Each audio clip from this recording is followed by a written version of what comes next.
Saludos cordiales. Sean ustedes bienvenidos a Canal 8, este canal tinerfeño para todo el archipiélago, este canal pluralista. Y bienvenidos al programa de Directo al Objetivo, un programa en el que entrevistamos, como ustedes muy bien saben, pues a personalidades de nuestra vida política, del mundo de la empresa, de la economía, de la cultura. Y en esta ocasión pues tenemos que saludar, tenemos que agradecer muchísimo el que esté aquí con nosotros, con todos nosotros. Yo diría que en familia, a doña Marisa Zamora Rodríguez, consejera de Empleo y Asuntos Sociales del Gobierno de Canarias y diputada autonómica. Doña Marisa, bien acostado, pero bienvenida a este programa. Y muchísimas gracias porque finalmente está con nosotros. Estoy encantada de estar aquí y es verdad que he tardado un poquito, quizás porque esta consejería pues tiene una agenda siempre muy apretada. Hablaremos de eso, doña Marisa. Ella fue nombrada consejera de Empleo y de Asuntos Sociales del Gobierno de Canarias, como ustedes recordarán, un 20 de mayo del 2005, del año pasado. Doña Marisa, ¿usted le sorprendió el que el presidente Adel Martín contara con usted para una consejería en aquellos instantes ciertamente compleja y que se hallaba en la cresta de la ola de la escandalera social, por decirlo suavemente?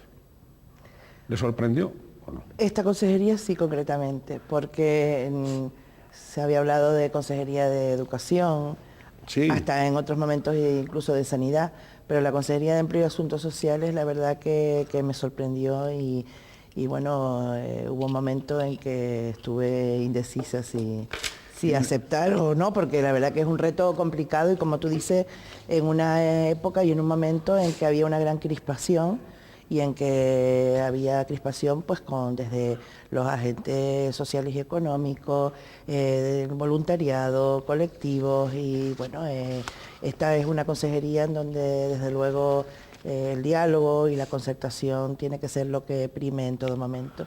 Y bueno, en ese sentido sí es verdad que encaja con mi manera de ser, ¿no? Que siempre he sido una persona pues muy cercana a la gente, me gusta hablar con todo el mundo.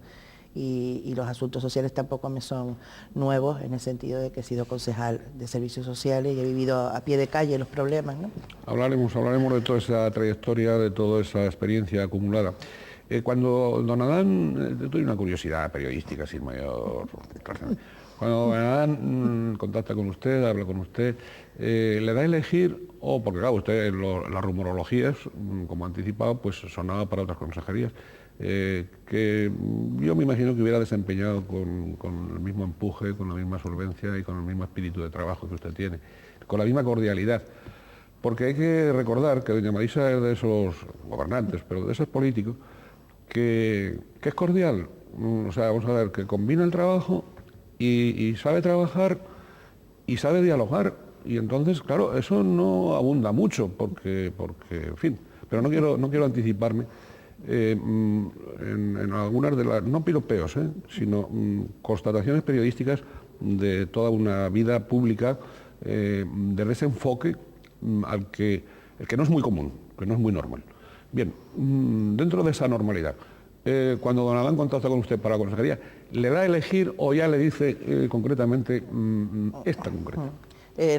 No da a elegir. No va a elegir. Empieza con un rodeo. Yo la verdad que pensé que el gobierno estaba cerrado desde hacía días y en ese sentido pues yo estaba muy tranquila porque a mí me encanta la vida parlamentaria y estaba como portavoz adjunta en el grupo, muy cómoda, dando mis clases en la universidad, es decir, con mi vida hecha y ahora sí que ha cambiado.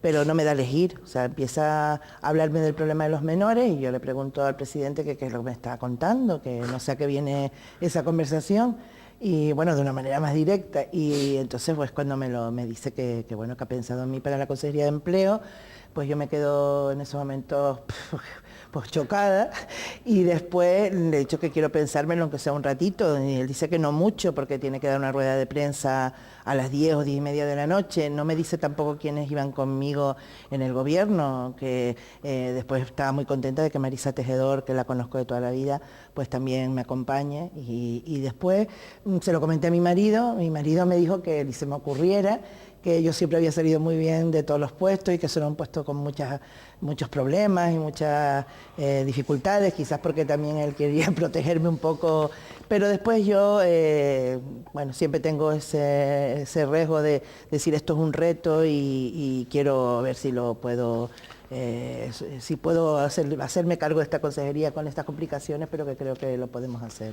Muy bien, cuando doña Marisa nos habla de su marido, como ustedes saben, o muchos de ustedes saben, otros no, los que no lo sepan, pues que estén al tanto, se trata de don Antonio Pérez Godiño, teniente de alcalde, portavoz de Coalición Canaria en el Ayuntamiento de La Laguna y lagunero de pro, y además que forman ahí un tándem, ambos los dos, que decía el mago, realmente sano, realmente atractivo, pero volveremos casi al final de la entrevista sobre el aspecto familiar político.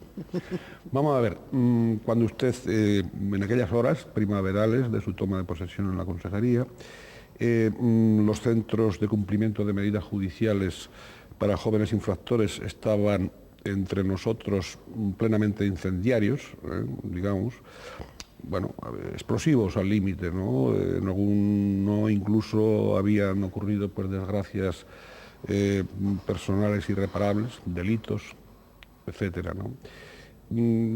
Una vez que usted ve aquello desde dentro, ¿le asusta? Efectivamente, el mayor problema y casi el objetivo fundamental en estos meses ha sido normalizar la vida de esos centros. Esos centros, es verdad que todos los días habían incidentes, incendios diariamente, fugas, altercados, pues, y fallecimientos. Y desgraciadamente fallecimientos. Bueno, cuando yo llegué allí un poco me asusté, porque es verdad que aquello era un mundo para mí que nunca novedoso, y que además los chicos no se les podía tampoco tener así, porque al fin y al cabo la finalidad y el objetivo de estos centros es buscarle la reinserción de los menores y no tan menores, porque el problema es que hasta que no se modifique la ley, que en estos momentos está en trámite la modificación, allí tenemos chicos hasta de 23 años y con unos perfiles muy peligrosos. Hay chicos que han cometido delitos como asesinatos o violaciones o robos, y después hay chicos de 14. Y en estos momentos el cambio ha sido sustancial. ¿Cuáles eran las raíces, cree usted, de aquel panorama tan triste? Digo aquel panorama, ahora hablaremos del actual, y cuáles son las medidas, pues, pero sí. A su juicio, ¿cuáles eran las raíces de aquel caos? Pues yo creo que las raíces de aquel caos fundamentalmente empezaba porque los directivos de los centros no tenían ni el perfil adecuado, ni tenían preparación, ni tenían motivación para dirigir los centros. En segundo lugar, había personal allí, que ya no era directivo, sino personal, que como sabemos hemos tenido que despedir porque eran las personas menos adecuadas para estar trabajando allí, personas con antecedentes policiales y judiciales, que como comprenderá, eso es el referente peor, porque yo creo que esas personas se pueden reinsertar, pero no en un centro de menores. Eso, empezando por ahí, hemos tenido que despedir a más de 20 personas con este perfil. En segundo lugar, los chicos estaban ociosos, es decir, los chicos estaban todo el día o tirados en el patio, o bien en sus habitaciones con su televisión puesta. Y eso no se puede permitir, porque los chicos en estos momentos están en talleres ocupacionales, haciendo tapicería, carpintería, mecánica, están en cocina. En estos momentos hay 5 chicos trabajando en el Hotel Escuela de Santa Cruz y otros 5 en el Hotel Escuela de Gran Canaria. Y esos chicos, cuando terminen la formación, van a pasar a trabajar en los hoteles en el sur. Tenemos a 2 trabajando en la construcción con la empresa que en estos momentos está haciendo una comunidad terapéutica allí en el centro de Tabares, lo que era Tabares 1. Y entonces eso son todo, bueno, que aquello era un caos absoluto. En estos momentos el servicio de los vigilantes de seguridad se quedaban dormidos y los chicos con los cerrojos de las habitaciones puestos. O sea, era un caos que no sabíamos ni por dónde empezar. Gracias a Dios el director general del Menor es una persona que lleva muchos años trabajando en la prisión, pero sobre todo con los presos más jóvenes en la reinserción de estos. Señora Rey, fue un buen fichaje suyo. Pues fue un fichaje es una persona que la conozco hace 20 años, cuando yo empecé en el Ayuntamiento de Santa Cruz, porque trabajábamos conjuntamente para llevar talleres culturales a la prisión cuando todavía estaba en Benito Pérez Armas. Y bueno, es una persona que sabe lo que hace y una persona además como que inspira una tranquilidad. Estamos todos los días, no hay un solo día que no estemos tomando decisiones importantes para los centros de menores. Yo sé que es un tema muy conflictivo y todas las comunidades autónomas han pasado verdaderamente dificultades, porque cuando se transfirieron las competencias a las comunidades autónomas no tenían preparación, salvo Cataluña, que a lo mejor tenía las transferencias en materia penitenciaria hace tiempo. Las demás comunidades autónomas no tenían ni idea. Tú que las transferencias vinieron con 25 millones de pesetas y hoy los centros de menores nos cuestan 40 millones de euros. Que se dice pronto, porque claro, es que la ley dice que la finalidad es la reinserción. Yo sé que eso es difícil, pero evidentemente si a los chicos no les das una formación ocupacional, que en estos momentos hemos implicado a la consejería, tanto a la Consejería de Educación, que va a meter personal para darles al final un título de formación ocupacional. Por lo También tanto, van a ser titulados, vaya. Es que lo importante es que sus chicos salgan aunque sea con un pequeño título debajo del brazo. Claro. El otro día les dimos un curso de manipuladores de alimentos para poder trabajar en la cocina y estaban contentísimos porque por primera vez tenían un diploma. Claro. Entonces a esos chicos hay que motivarlos. Yo digo, fracasaremos con uno, pero seguro que con otros yo me doy por contenta cada vez que un chico puede salir fuera a trabajar. Sin duda,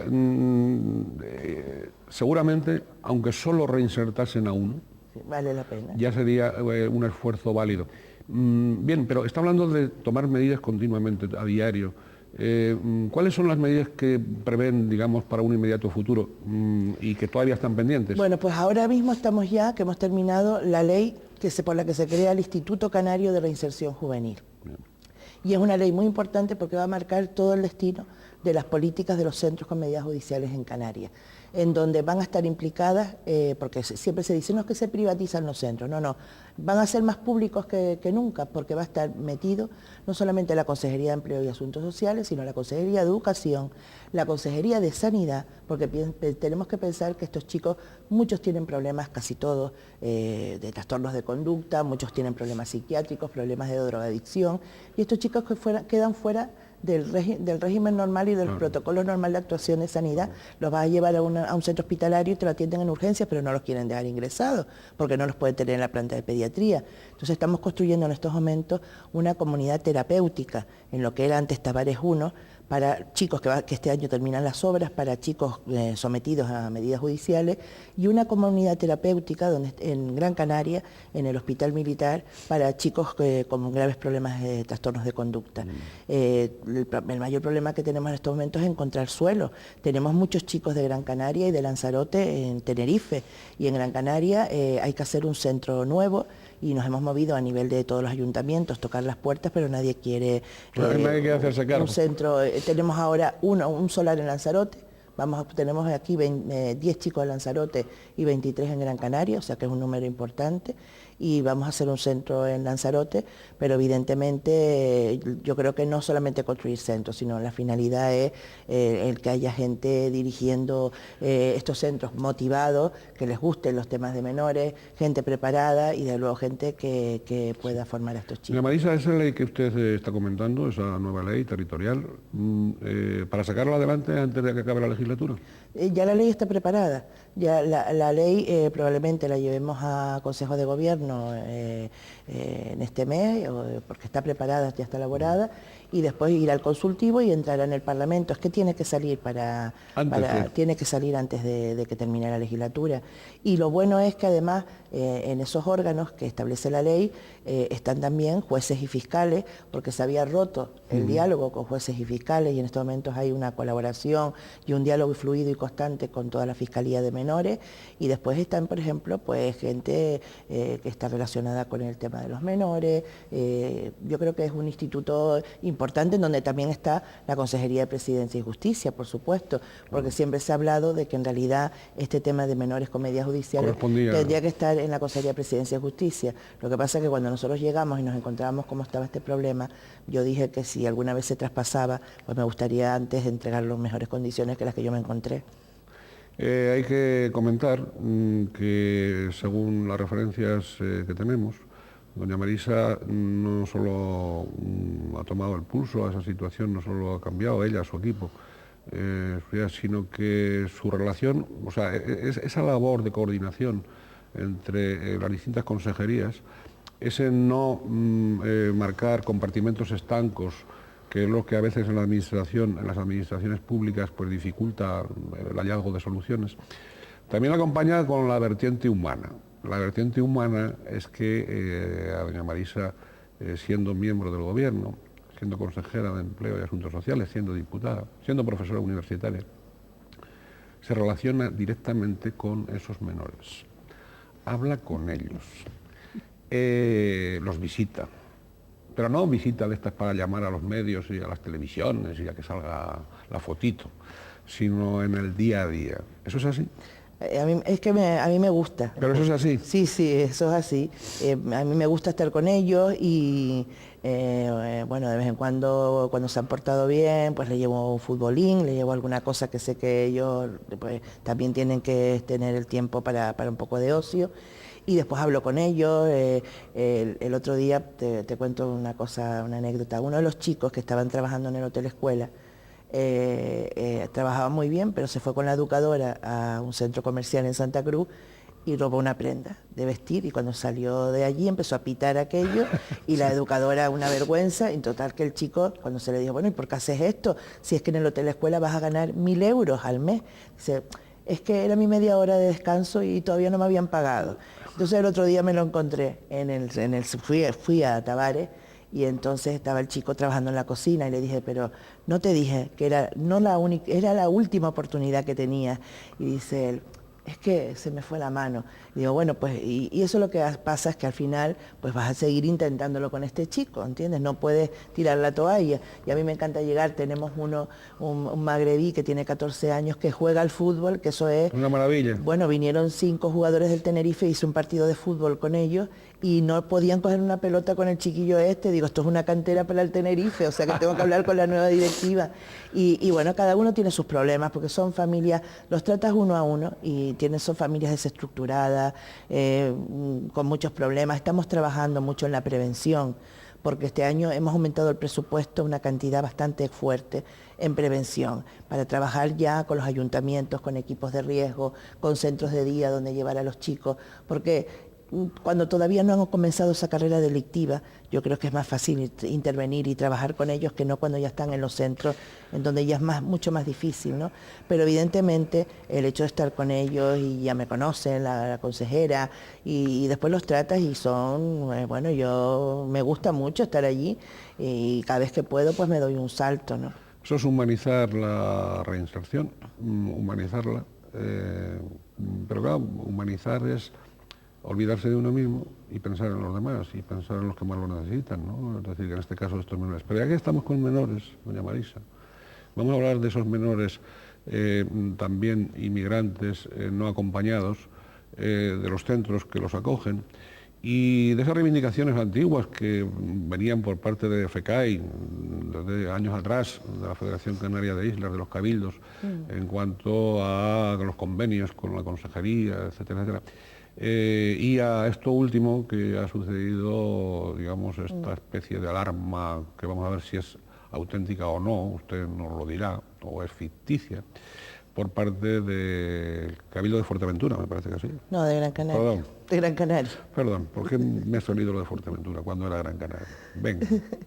Bueno, pues efectivamente, hace 8 meses, la situación de los menores extranjeros no acompañados, de los menores inmigrantes, que estaba estabilizada. O sea, hay un reparto solidario que se ha hecho entre los 7 cabildos, en donde se establece el número que cada cabildo pueda acoger, porque está claro que cuando estamos hablando de menores en protección, y estos lo son, el gobierno de Canarias tiene la tutela, pero son los cabildos quien tiene la guardia y custodia de estos menores. Entonces hay centros en todas las islas, salvo en La Gomera, que en estos momentos se tiene que habilitar algún lugar para para el reparto que tienen establecido los cabildos. Está claro que las islas peores que sufrieron la presión de los menores fueron Fuerteventura y Lanzarote en un momento determinado. Ahora el tema estaba estable, o sea, más o menos tenemos, pues no llegaba a 200 menores en las 7 islas. Pero ¿qué ocurre? Que de hace un mes para acá ha habido otra vez un repunte tremendo de menores inmigrantes llegando a nuestras costas y además llegando a islas que antes no llegaban, antes llegaban Fuerteventura y Lanzarote, ahora están buscando Gran Canaria, Tenerife y otras costas donde las mafias saben que no hay vigilancia. Entonces está claro que Gran Canaria pues tuvo de 3 semanas para acá o de un mes para acá, pues 20 menores más sobre lo establecido en ese acuerdo de solidaridad. Pero ¿qué ocurre? Que esto pasó también en el 2004 y en el 2004 la consejera del Cabildo de Gran Canaria no dijo absolutamente nada porque era el PP el que gobernaba la consejería y ahora no. Resulta que el Cabildo de Gran Canaria tiene plazas vacantes en otros centros de acogida, de la red de acogida, porque la gestión de estos centros la lleva el Cabildo de Gran Canaria, no la lleva el gobierno. ¿Y qué ocurre? Que en vez de llevar los menores a esos centros o habilitar albergues juveniles, que los hay, que tienen albergues juveniles, tienen campamentos, tal, los lleva hace 2 días a un polideportivo, a un gimnasio en el barrio de Escalerita. Allí con las colchonetas tiradas, comiendo donde se duerme, aquello es una cosa que parece un gueto. Entonces, bueno, yo ayer le hemos mandado un requerimiento para que a estos chicos los reubiquen en otros centros donde tiene plazas vacantes y si no, por supuesto que voy a poner una denuncia porque hay un delito tipificado en el Código Penal que es la omisión de la guardia y custodia, del deber de guardar y custodiar a estos chicos. Entonces a mí me parece que el Cabildo, no solamente el Cabildo de Gran Canaria, el Partido Popular, en todo lo que ha sido la política de menores es nefasta, porque el Cabildo de Gran Canaria ha perdido desde el año 2002 hasta la actualidad 1 millón de euros del gobierno de Canarias para políticas en menores y el año pasado tenía 161.000 euros para aumentar el número de plazas de menores inmigrantes y ni siquiera recogió ese dinero. Eso es una dejación absoluta y una negligencia por parte, y el tema es un problema porque estos menores piensan que vienen, que quieren trabajar, pero no pueden trabajar porque son jóvenes, entonces tampoco quieren estudiar, tienen dificultades para el idioma, con lo cual se les pone clases para integrarse con el idioma y tal. Y es un tema muy complicado porque algunos terminan desencantados, otros terminan delinquiendo y los tenemos en los centros de menores con medidas judiciales y es un problema, pero evidentemente el problema de la inmigración es un problema que vamos a tener que convivir con él, este fenómeno, durante muchos años, ¿no? Muchos años y probablemente, probablemente yo decía, deseando que todas las administraciones pues colaboren y de algún modo actúen conjuntamente. Claro, aquí lo que da la impresión, o la sospecha periodística, sin más, es que sacan ahora a colación este asunto o promueven este asunto un cabildo de Gran Canaria que no se entera de sus propias obligaciones, da la impresión, probablemente para distraer a la opinión pública sobre lo que está sucediendo en el Ayuntamiento de Telde, etcétera, etcétera, ¿no? O con el tema eólico, o yo qué sé. Yo ayer lo dije bien claro, yo estaba ayer en visita oficial a Fuerteventura, y me trasladé urgentemente a Gran Canaria para hacer una rueda de prensa pues, y para visitar el gimnasio donde estaban los menores extranjeros. Sentí vergüenza cuando visité el gimnasio y vi los chicos allí con las colchonetas en el suelo. Pero lo que sí tengo que decir es que, yo lo dije claramente, a mí todo esto me parece una maniobra para utilizar a los menores en un doble tráfico, un tráfico que ya han sufrido de las mafias, los chicos jugándose la vida al venir, y un tráfico político, porque a mí me parece que se están utilizando para distraer la atención de los graves problemas que tiene el Partido Popular en estos momentos en Gran Canaria. Claro. Y a mí me parece que con las políticas sociales no se juega, pero con los menores mucho menos. Doña Marisa Zamora Rodríguez nació en Santa Cruz de Tenerife. En el Toscal. en el Tostcalera. Dice Marichal. Tostcalera, según dice Marichal. No, pero no por eso, ¿no? Bien, nació en Santa Cruz de Tenerife, estudió Derecho en la Universidad de La Laguna, obtuvo premio extraordinario de carrera. Muy joven, ahora volveremos sobre eso, se incorporó a la docencia universitaria, creo que a los 23 años, ahí sigue. Pero además estudia la carrera de piano, hace estudios de violín. Usted combinaba bien y ha combinado bien el derecho con la música. La música es una afición de mi familia de toda la vida. Hace pues mis abuelos y ya venía esa afición. Mi hermana es profesora de música, tengo una sobrina violonchelista en la Orquesta Sinfónica, un sobrino que es violinista y es director de la Escuela de Música de Santa Cruz. Y yo, pues también mi madre, lo clásico, mi hermano que quizás tiene más oído, pues a los varones no los puso en música, pero a las chicas teníamos que estudiar música, que aquel entonces era muy normal. Entonces yo pasé mitad de mi vida en el conservatorio. Desde los 6 años estuve estudiando la carrera de piano, después ya la combiné con los estudios en la universidad y después también empecé a estudiar violín porque me gustaba muchísimo. Pero después fíjate cómo son las cosas, Ricardo, que me sirvió cuando estaba de consejera en el Cabildo. Esa afición por la música y esos estudios musicales me sirvieron porque fui presidenta de la Orquesta Sinfónica de Tenerife y del Consejo de Administración del Conservatorio. Y entonces el que un político a lo mejor presidiera un tribunal para una plaza de profesor de música y yo le dijera, no, pues mire, empiece por el segundo compás y llegue hasta donde está el calderón. Pues se eso... Se quedaba sorprendido, ¿no? De que alguien metido en política supiese eso. Y ahora pues toco poco el piano, bastante poco, porque ya no me queda tiempo de eso, ni de muchas cosas. Bien, como decía antes, en el plano docente, doña Marisa Zamora, pues desde los 22 años empieza a impartir Derecho Romano. Sí. Derecho Romano. Con Juan Miquel, el catedrático mío. Sí, y bueno, y de algún modo, yo quería preguntarle si de algún modo esa brillante carrera académica no queda bastante, yo no diría aparcada, ni mucho menos, porque ella ha seguido dando clases. Hasta hace poco, hasta que es consejera. Hasta que es consejera ha seguido dando clase. Y me imagino que volverá en cuanto deje el gobierno, ¿no?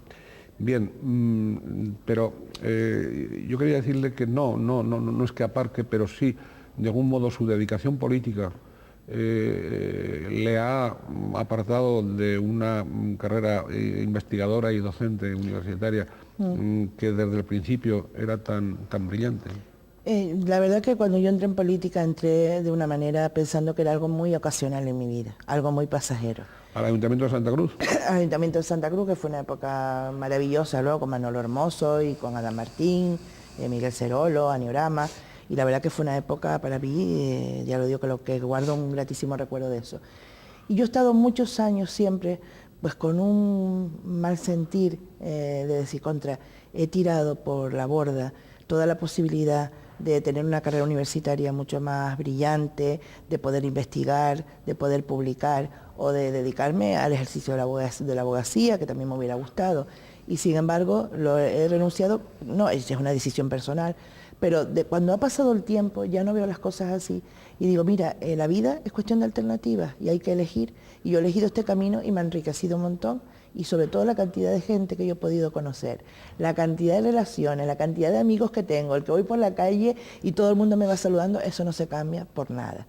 Ahora, la universidad la echo de menos. Este año tengo el mono de la universidad, o sea, echo de menos a mis alumnos. Claro. Y además mis compañeras se ríen porque cuando yo empiezo a dar clase, dice, bueno, ya llega Marisa, a los 15 días me conozco todos los nombres de los alumnos, los problemas que tienen, porque me vienen y en cambio ellos a lo mejor pasan el año y no saben los nombres, pero es que a mí me encanta, o sea, el contacto directo con los alumnos, con sus problemas, eso me rejuvenece. Está bien, no necesita rejuvenecimientos porque joven está, pero bueno, siempre es estimulante, sin duda, cuando se vive vocacionalmente. ¿Cuáles han sido, a quiénes considera usted sus maestros universitarios y ¿qué alumno así o alumnas más destacados por los cuales usted siente, digamos, o ha sentido predilección? Bueno, en cuanto a maestros, desde luego el catedrático mío que hoy está en Barcelona, que es Juan Miquel, es una persona, bueno, que impresionante, no solamente por los conocimientos jurídicos, sino de todo tipo. Una persona que dice, voy a aprender piano y en 6 meses está tocando el Revolucionario de Chopin, o voy a aprender ruso y en 3 meses sabe ruso. O sea, es una persona con una capacidad tremenda. Yo tuve muy buenos catedráticos, a mí me tocó la época de Hernández Rubio, me tocó la época de González Vicén, me tocó la época con Mercino Trujillo, entonces yo tengo un buen recuerdo y yo creo que todas esas personas han influido y no solamente en los conocimientos, sino en la manera de ver el derecho y la justicia. Y evidentemente alumnos tengo muchos, pero te diré que por todos los sitios donde voy pasando, en la consejería misma, usted me dio clase, a lo mejor las caras, los nombres a lo mejor ya no me acuerdo porque son muchos años, pero evidentemente tengo alumnos que ocupan puestos de notaría, jueces, y bueno, no podría nombrar a uno solo, voy a nombrar uno, José Miguel Ruano, fue el primer alumno que tuve en la primera generación. Y entonces eso me lo dijo en un pleno, me dijo, porque usted fue profesora mía, y yo entonces salí y dije, hombre, pero era muy jovencita, que tenía nada más que 22 años, porque que si no, parecía que era, y él siempre me lo recuerda, pero fue un brillante alumno, evidentemente. Sí, sin duda. Y además, no solo consiste a veces en ser alumno, sino en aprender del maestro, de la maestra en este caso. Bien, entre 1983 y 1991, doña Marisa fue teniente de alcalde y responsable del área de sanidad, educación y cultura del Ayuntamiento de Santa Cruz de Tenerife, ¿no? Tenía muchos alicientes el trabajar en el equipo de don Manuel Hermoso, porque usted fue de esos históricos, usted antes citaba a don Miguel Cerolo, citaba a otros, entonces a don Adán Martín, etcétera. Es decir, realmente es un equipo que después, durante años, bueno, están ahí y siguen estando, ¿no? Bueno, Miguel Cerolo, Ani Oramas y yo proveníamos de las Juventudes de UCD. Y yo a Manuel Hermoso ya lo conocía porque me había presentado por la lista de UCD en el año 79 y no salí porque iba en el puesto 16, y además lo agradezco porque así pude terminar la carrera, pero evidentemente en el año 83 me vuelve a llamar para formar parte de esa lista. Y con Manolo Hermoso y con ese equipo es que aprendí a esta política, que como se entiende la política, de forma directa, de forma llana, de ir por los barrios, de saludar a la gente. Yo me asombraba con Manolo Hermoso cuando íbamos a un barrio como la Cuesta Piedra y él caminaba, que parecía, nosotros éramos mucho más jóvenes que él, y él tenía una vitalidad que subía por las cuestas aquellas y salía la gente a saludarlo, a besarlo, tomaba café con ellos. Eso es una cosa en donde, perdonad la expresión, pero se mama la política de cabo a pie de la calle, ¿no? Y eso, cuando a mí las personas llegan a la política de repente y son diputados así de forma directa, a mí me parece que esa no es la escuela de la política. La política debe ser, y el equipo era fantástico, éramos gente volcada, en donde en los barrios no se había hecho nada, empezamos con todo el plan de barrio, fue una época para mí, luego yo Manolo Hermoso siempre decía, pero le voy a contar una anécdota porque fue lo primero que me pasó en el ayuntamiento, y esto es así. Yo llevaba servicios sociales, porque en aquel entonces las mujeres llevábamos parques de jardines o servicios sociales, y entonces eso era así. Entonces viene una chica a verme con un niño recién nacido en brazos, y la chica le da como una fatiga, y yo cojo a la niña para que no se cayera, y le voy a dar un vaso de agua a una cocinita que había allí delante del despacho de Manolo Hermoso. Y entonces cuando salgo la chica se había ido y me dejó con la criatura en los brazos. Entré en el despacho de Manolo Hermoso y Manolo Hermoso dice, la última vez que te pasa esto, Marisa, pero te vas a ir a tu casa a ver cómo se lo dices a tu marido. Total que después la chica la encontraron muy cerca, la policía la estuvo buscando, y bueno, una chica con grandes problemas que después fue una persona que siempre la estuve atendiendo durante todos los años que estuve en el ayuntamiento, y todavía, hoy tiene ya sus hijos grandes, pero en aquel entonces pues pasaba necesidad y no podía atender a su hija, ¿no?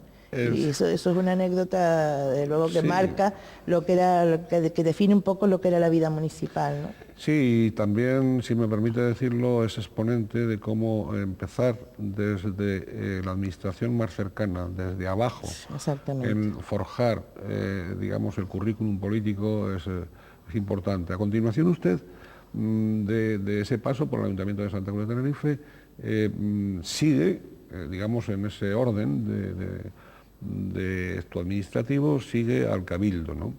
Y en el Cabildo, entre 1991 y 1995, pues va a ser consejera, aparte del Patronato de Música que antes citaba y del Consejo de Administración del Conservatorio de Música, también se va a ocupar del Consorcio de Hospitales, ¿no? Era la presidenta del Consorcio de Hospitales. ¿Usted percibió en el Cabildo que allí la administración era muy diferente a la del Ayuntamiento o no? Sí, sí, muy diferente. Quizás una administración en donde se puede planificar. Quizás también te tengo que decir una cosa, que el puesto más difícil era el de los hospitales, porque en aquel momento el hospital universitario estaba mal dotado económicamente, teníamos que ir cada 15 días a Madrid a negociar el contrato programa, las transferencias todavía no se habían hecho, y fue una época muy complicada, en donde no había dinero para pagar la nómina, en donde habíamos asumido la responsabilidad del hospitalito de niños, y el hospitalito de niños no había forma de que en Madrid nos dieran una peseta en aquel entonces por el hospitalito, o sea que teníamos muchos problemas.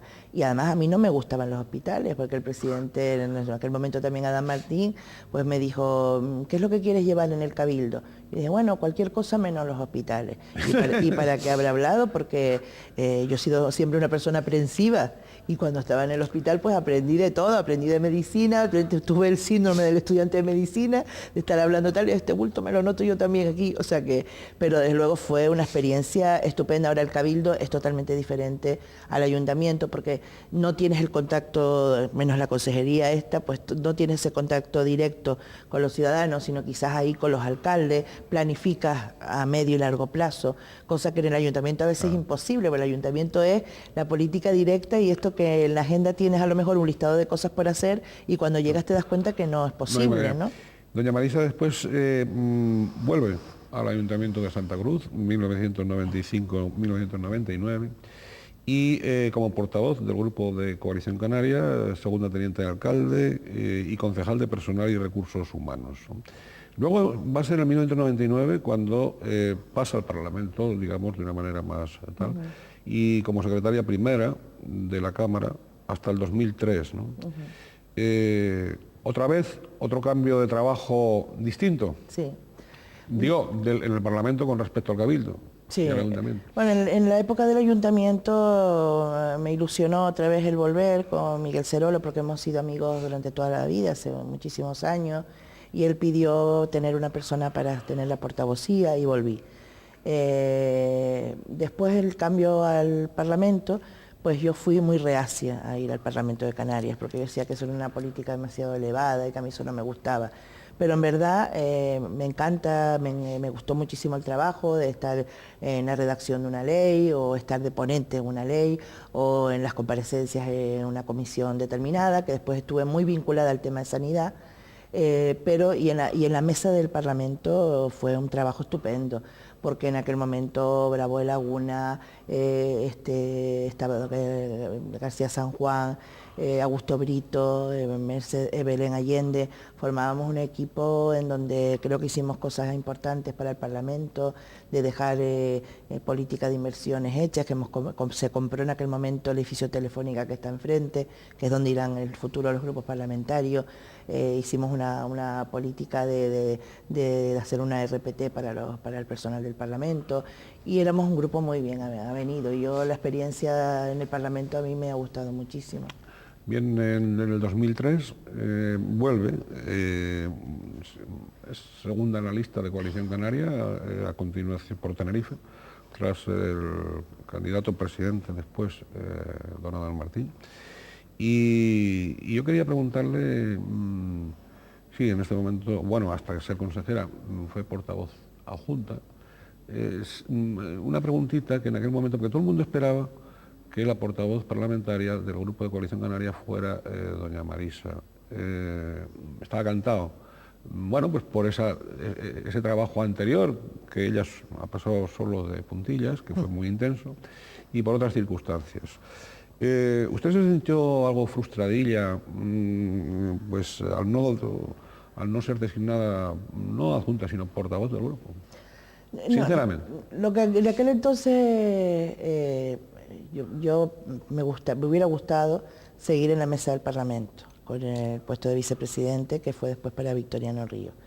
Y en ese sentido yo sí me encontré mal, me encontré dolida porque, bueno, porque no porque tenga derecho a ello, pero pensaba que lo normal... Que se lo había currado bastante. Que lo normal era que yo estuviese en la mesa del Parlamento. Después también reconozco que Victoriano Río ya no iba a ir al Senado y que quería quedarse en el Parlamento.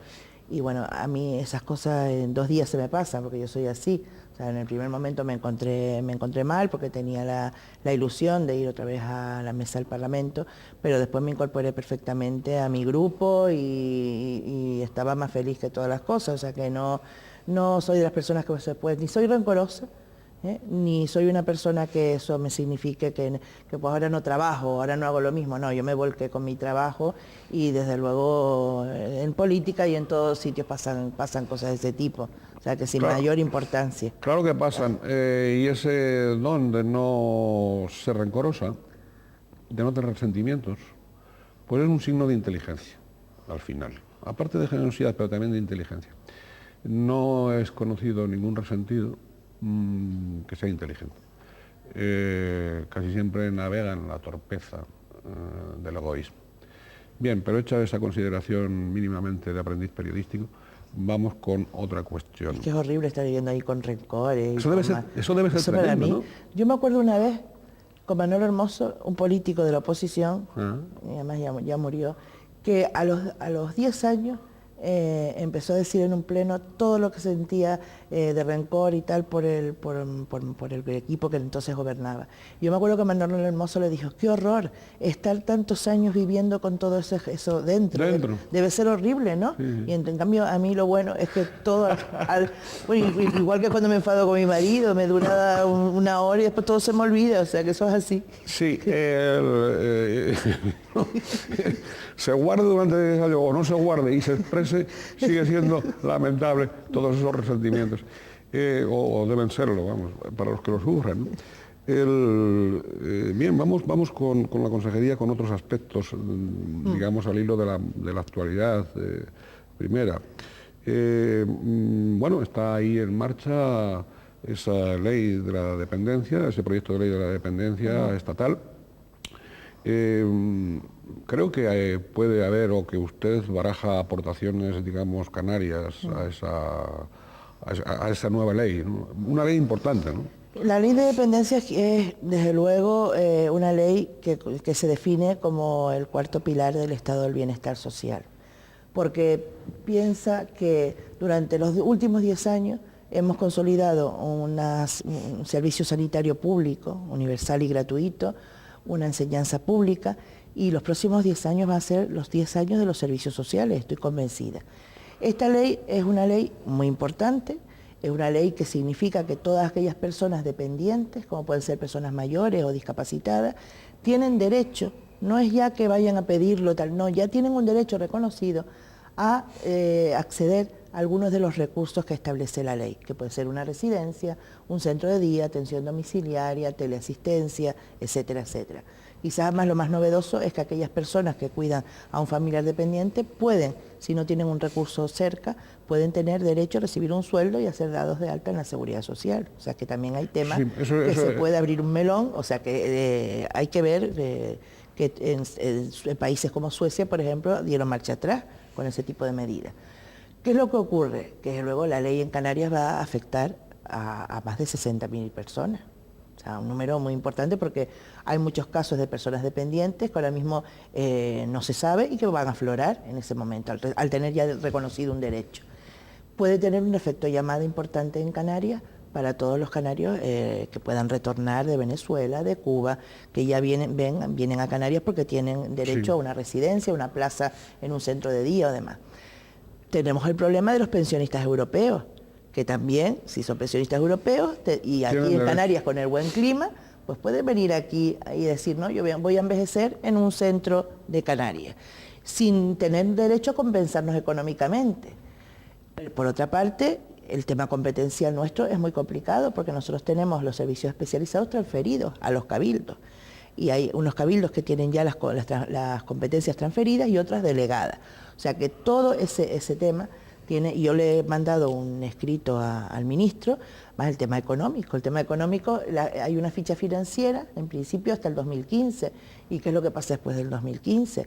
La ley además no regula cuál es la cartera de servicios o de prestaciones. Entonces no puede decir, esto se desarrollará reglamentariamente, no, mire, es que en las comunidades autónomas tenemos que saber qué es lo que vamos a prestar. Claro. Entonces yo al ministro le he mandado un documento en donde le he hecho saber que precisamente todas las matizaciones que nosotros le hemos hecho coinciden con la del Consejo Económico y Social a nivel nacional. Le han hecho las mismas observaciones. Sí. Y supongo que después en el grupo de Coalición Canaria, en el Congreso de los Diputados y en el Senado, también estas aportaciones... Estas aportaciones se presentarán vía enmienda a través de nuestros grupos, pero evidentemente es una ley, que digo que es importante, una ley que los servicios sociales, se está garantizando un sistema público de servicios sociales, pero evidentemente a Canarias le va a afectar con un incremento económico importantísimo, porque el Ministerio pretende que el 30% se obtenga a través de las personas que se les asiste, de los usuarios. Piensa que va a haber un copago, es decir, que las personas van a responder con su patrimonio y con su renta. Y bueno, pensamos que es verdad que tenemos que dar un salto cuantitativo en número de camas, en número de centros, que la iniciativa privada quizás ahora en islas periféricas en donde no hay iniciativa privada, quizás ahora les atraiga mucho más y puedan invertir en centros para discapacitados o centros para mayores, pero evidentemente nosotros nos hemos adelantado, el gobierno tiene un plan de mayores, de infraestructuras para mayores. Sí, le iba a preguntar precisamente por, digamos, la atención canaria que en este momento se dispensa a las personas mayores y ese plan sociosanitario de personas mayores, ¿no? Cuando accedí a la consejería, esos planes estaban languideciendo. Es decir, que el plan sociosanitario para las personas mayores tenía una bajísima ejecución. Lo que hemos hecho es actualizarlo, ver por qué no se ha cumplido e intentar reunirnos con todos los cabildos para ponernos unos objetivos. Y en estos momentos se le ha vuelto a dar un impulso y ese plan está consensuado con los 7 cabildos, donde se establece por el número de población mayor, envejecida, las plazas que tiene que construir, y en el plan de mayores se financia el 50% el gobierno de Canarias, 50% los cabildos.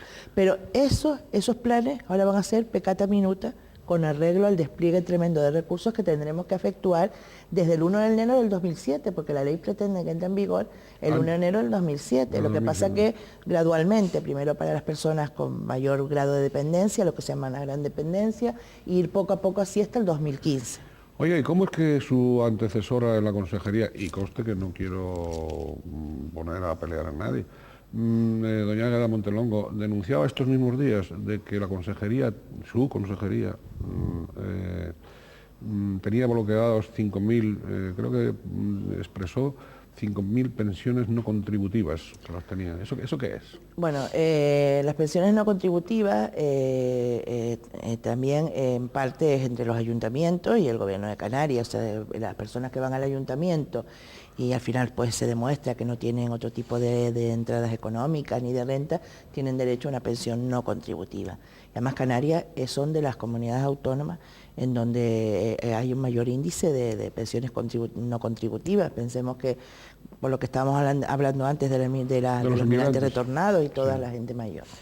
El tema es que en estos momentos nosotros tenemos unos equipos de valoración que son los que valoran por los grados de minusvalía, y hay una serie de pensiones que están en trámite tanto entre el ayuntamiento y el gobierno de Canarias, pero ni 5.000, o sea, ayudas básicas hay pues 100 y pico en trámite. A lo mejor pensiones no contributivas hay pues un número de expedientes en trámite, pero lo que ha habido siempre, o sea que esto es... ¿Que no hay ningún bloqueo? Bloqueo en absoluto. En estos momentos estamos intentando, por supuesto, a veces hay épocas en donde hay un repunte mayor, pero pensemos que esto es el trámite normal del día a día. Más bien existía el comentario, al menos hace estos últimos años, de que con esto de las pensiones no contributivas, en algunos casos de retornados que no las necesitaban y que las estaban disfrutando, había mucha picaresca y mucho vacilón en este asunto, ¿no? Bueno, yo creo que la picaresca siempre existe y va a existir. Lo que pasa es que es un grado mínimo de gente que en verdad no lo necesita. O sea, eso yo creo que no lo podemos ni decir, que llega un tanto por ciento muy ínfimo. Lo que sí es verdad es que se va a dar ahora un salto muy importante con la ley de rentas mínimas. La ley de rentas mínimas fue aprobada por el Consejo de Gobierno hace 2 semanas. Y bueno, en verdad no se llama así, se llama la Ley del Derecho a la Prestación Canaria de Inserción. Lo que pasa es que todo el mundo la conoce como Ley de Rentas Mínimas, y es una ley que va a ser pionera en todo el Estado, porque es una ley que tiende no a la inclusión social, sino a la inclusión sociolaboral. Es decir, una ley que no solamente tiene el solicitante el derecho a una ayuda económica, a una percepción económica, sino a una serie de ayudas, de medidas para intentar la integración laboral, no solamente del solicitante, sino de todos los familiares. Eso conecta con este último viernes, este viernes pasado, el Consejo de Ministros aprobaba el proyecto de ley, el comienzo de ley de igualdad o algo de esto, ¿no? También en el ámbito sociolaboral, ¿no? Digamos, para que no haya discriminaciones entre hombre y mujer, o mujer y hombre, etcétera, etcétera, ¿no? Bien, pero que yo quería también, de algún modo, plantearle precisamente ese, yo diría una especie de balance, que nos hiciera una frase muy breve, claro, porque el tiempo ya se nos va, del plan conjunto, perdón, del Servicio Integral de Atención a las Mujeres, ¿no? Bueno, ya que estamos hablando de igualdad. Lo que estábamos hablando antes, yo creo que un objetivo fundamental de este gobierno el que se pueda conciliar, las mujeres puedan conciliar la vida laboral, familiar y personal. Porque las mujeres históricamente han sido las personas que han cuidado tanto de sus mayores como de los niños, como de las personas discapacitadas. Gracias a Dios todo esto ha ido cambiando, pero hay que poner las condiciones necesarias, y de ahí las plazas que hemos hablado de mayores, de duplicar las escuelas infantiles y demás. El grave problema en Canarias y en todo el Estado y en todos los países, el tema de la violencia de género.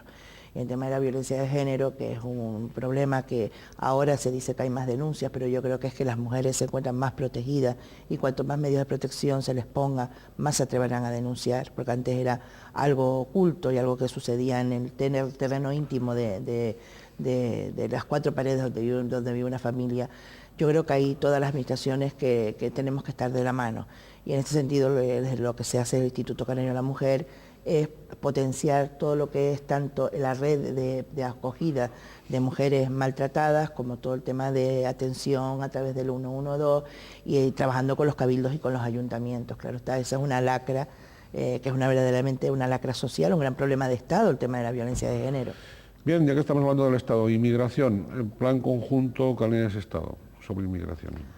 Hombre, el plan conjunto, desde luego, es un instrumento poderoso, porque es la primera vez que hay un acuerdo entre la Comunidad Autónoma de Canarias y el Estado para trabajar en materia de inmigración, porque durante años hemos estado siempre tirándonos la pelota a ver qué competencias tiene uno y qué competencias tiene otro. En este momento, desde luego, lo que el Estado requerimos de él es que cumpla con el extender todo lo que es el CIBE, la vigilancia integral de todas las islas, de Gran Canaria, ahora van a poner Lanzarote, según creo, Gran Canaria, Tenerife, el de regular los flujos migratorios, y desde luego nosotros seguiremos trabajando en la integración social de los inmigrantes, que es la parte que nos corresponde. Oiga, ¿qué propósitos son esos, los propósitos de la Bolsa de Vivienda Joven? Pues la Bolsa de Vivienda Joven es, en estos momentos hay 3 oficinas, una en Tenerife, otra en Gran Canaria, otra en La Palma, lo vamos a extender a todas las islas, y es el proyecto más espectacular que tiene la Dirección General de Juventud. consiste en unas oficinas en donde se le da asesoramiento a la gente joven entre 18 y 35 años, o sea que cada vez la juventud va subiendo, para conseguir una vivienda tanto en régimen de alquiler como en régimen de propiedad. Se les da a las del régimen de propiedad una subvención importante de 6.000 euros, pero además una hipoteca joven. ¿Fondo perdido? A fondo perdido. Sí. Y una hipoteca joven canaria, que además la hipoteca joven es la mejor hipoteca que hay en el mercado en toda España, con unos intereses muy bajos, y después se le da a los jóvenes acompañamiento, asesoramiento gratuito, se les acompaña hasta que se firme el contrato de alquiler o la escritura de compraventa en el notario. Es decir, que lo que intentamos además es que exista una movilidad entre los estudiantes que van de una isla a otra o a conseguir trabajo a otra isla, y por eso queremos este año, como algo novedoso, que la Bolsa de Vivienda Joven se ponga en todas y cada una de las islas. Pero yo creo que es un programa muy bueno. La Dirección General de Juventud actúa ahí como intermediario entre las personas que quieren alquilar o vender y los propios jóvenes. ¿Y no hay reticencias por parte de entidades bancarias y cajas y etcétera? Algún problemilla ha surgido entre otras entidades y ahí estamos intentando arreglarlo para que nadie se sienta dolido. Bien, en febrero, en los datos de febrero nos situamos, que claro, ella es consejera también de empleo. Tendríamos que dedicar una entrevista a doña Marisa al empleo. Es que la consejería es muy amplia. Claro, entonces este mes de febrero aparecíamos el archipiélago como segunda región, digamos, donde más había crecido el paro, ¿no?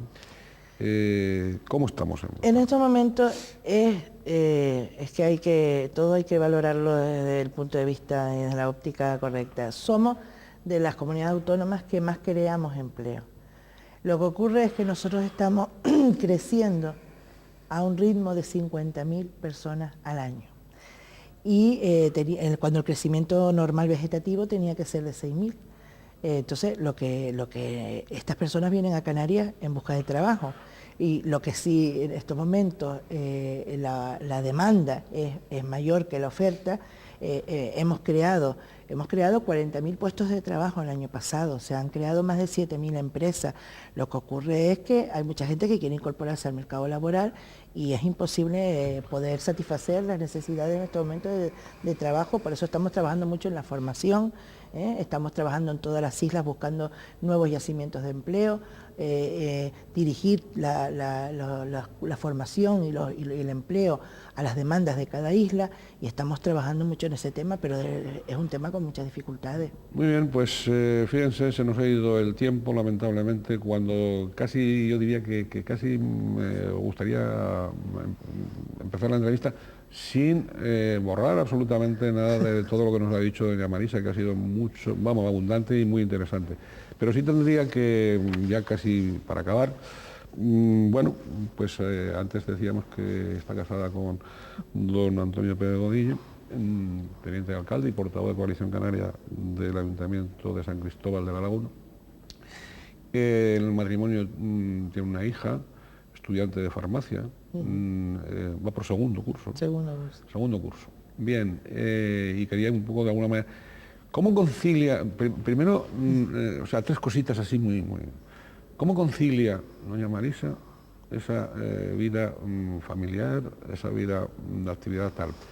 Segundo, ese es un hogar muy politizado en el sentido de que dos pesos pesados, digamos, de la política canaria forman ese matrimonio. Y tercero, que por cierto, para su hija, gran foro de aprendizaje. ¿A su hija le va a dar por la política? No le gusta nada. ¿No le gusta nada? Rechaza la política, pero vamos, de entrada. No le gusta nada, ni la política ni el derecho, porque los dos estudiamos lo mismo. Sí. Y tiene mucho más la mentalidad de ciencia y es muy buena estudiante. Muy bueno. Farmacia. Y bueno, pues, vamos a ver lo que sale de ahí, porque conseguir una farmacia en el futuro es fuerte, pero esto no se lo podemos decir para no desilusionarla, porque está muy ilusionada con la carrera y yo creo que es una carrera preciosa. Pero evidentemente en mi casa la política, tratamos de no hablar de política, pero evidentemente cuando yo tengo un problema o vengo desmotivada por algo, pues aunque cada vez menos, porque nos vemos, ya cada vez nos vemos menos, eso es la realidad. Quizás si mi hija hubiera sido más chica, yo no hubiera cogido este puesto, le hubiera dicho que no, pero Llevamos tantos años juntos que la política ya es algo normal en nosotros y eso también nos hace que nos entendamos más. O quizás porque nos llevamos bien porque no nos vemos mucho, pero evidentemente él sabe que si tengo que irme a una isla y pernoctar en ella, pues sabe por lo que es y nos comprendemos y bueno, y así pues hemos vivido, ya llevamos 23 años de casado, o sea que 23. vamos a cumplir 24 este mes, dentro de poco tenemos las bodas de plata. Bueno. Y parece que fue ayer, ¿no? Pues vaya una felicitación por ese matrimonio, por esa tal. Y de luego desearles no solo bodas de plata, desearles bodas de oro y de platino, si es posible. Muchísimas gracias, doña Marisa. ¿Usted quería agregar algo?